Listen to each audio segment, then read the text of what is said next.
کاروبار چې ته کوې دغه کاروبار ستا دپاره عبادت هم ګرځي دغه کاروبار ستا دپاره ګناه هم ده ما مخکې روایت درته ویلي چې نبي علیه الصلاة والسلام فرمایي هغه تاجر هغه کاروباري کس چې په خپل کاروبار کې تقوا کوي د الله نه بیریږي د شریعت د اصول مطابق کاروبار کوي دغه کاروباریان به د قیامت په ورځ الله د انبیاو په ډله کې راپورته کوي د شهداو په ډله کې راپورته کوي د صدیقینو په ډول کې په ټولۍ کې به الله دې راپورته کوي کوم تجارت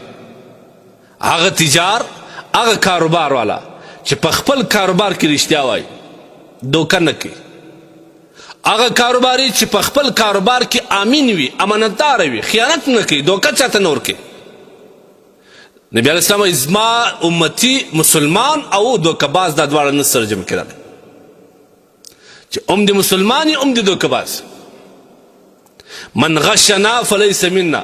چا چې مسلمان ته دوکه ورکړل هغه سړی هغه انسان هغه مسلمان بیا زما د امت څخه نه دی ته راسه زموږ بازارو ته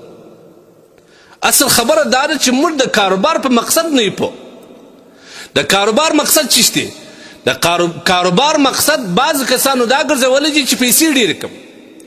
سرمایه مې ډېره سي په بینک کې مې اکاونټونه جوړ سي اکاونټونه مې ډک وي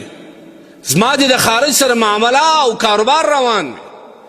زما دې د خارج سره مالونه را روان وي زه دې جایداد ولرم زه دې مارکیټ ولرم زه دې بنګلې ولرم زه دې اسباب ولرم زه دې موټران ولرم او رنګ رنګ اسباب دې زما سره د دې دپاره ولو که زه غلا کوم که دوکه کوم که دروغ وایم که رشوت ورکوم یا اخلم هغه زما پسه کوم چا چې کاروبار په دې نیت باندې کوي دغه سړی چې کوم دی د الله رسول صلی الله علیه وسلم فرمایي چې دا به د قیامت په ورځ الله د منافقینو په ډول کې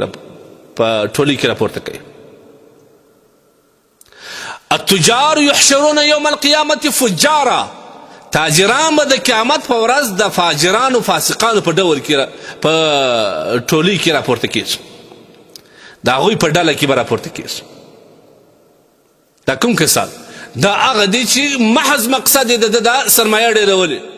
مقصد د جایداد پیدا کول مقصد د ګاډیانې پیدا کول دی مقصد د شورمان جوړول دی یا کانټینران د خارج سره راوستل مقصد وي که په حرام وي که په حلال وي که په دروغ وي که په رشوت وي که په دوکه وي که په خیانت وي که مسلمان ته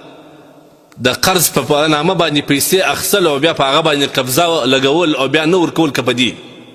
دا ته تجارت نه وایي زموږ خلکو خو تجارت اوس خراب کړی په معمولي شی باندې موږ کاروبار ځان ته حرام وګرځو استغفر الله کاروبار عین رزق حلال دا عبادت دی حلال روزي ګټل د خپل اولاد دپاره د سهار چې کله ته د کور راوځې په دې نیت راوتې چې خدای زه خو دې د کور مشر ټاکلی یم دا ماشومان دا ښځې په ما پسې دي زه د دوی دپاره یو ذریعه یم یو سبب یم ای الله ته ماته حلال رزق راکړي او ټوله ورځ کوشش یم د حلال وي د حرامو نه دا ټوله ورځ ستا د په عبادت کې حساب پیسې دې هم وګټلې روزي دې هم راوړله او په عبادت کې دې هم راځي ستا لیکن که ستا مقصد دا پیسې وي که په درواغو ډېرېږي که په رښتیا ډېرېږي که په دوکه ډېرېږي او که په خیانت ډېرېږي که په فراډ ډېرېږي که په رشوت ډېرېږي نور یې ته څه کوې مه کوئ د دې ډېره بد نتیجه ده حلاله ګوله چې کوم کسان خوري الله د هغوی دعاوې قبلوي موږ تاسو دعاوې کوو لاسونه پورته کوو ژاړو سترګې څخه مو اوښکې بهیږي دعا مې نه قبلېږي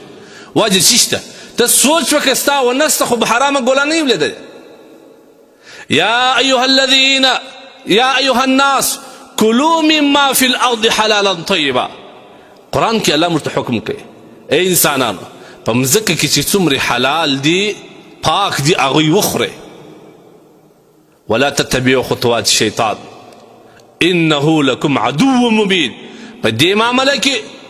د حلال او د حرام په سلسله کې د شیطان متابعت مه کوه دا ستا غټ دشمن دی دا دې پر هلاکت باندې مخامخ کوي دا دې کندې ته اچي دا د دنیا او آخرت خرابوي. صحیح مسلم کی روایت دی، نبی کریم صلی الله علیه وسلم فرمایي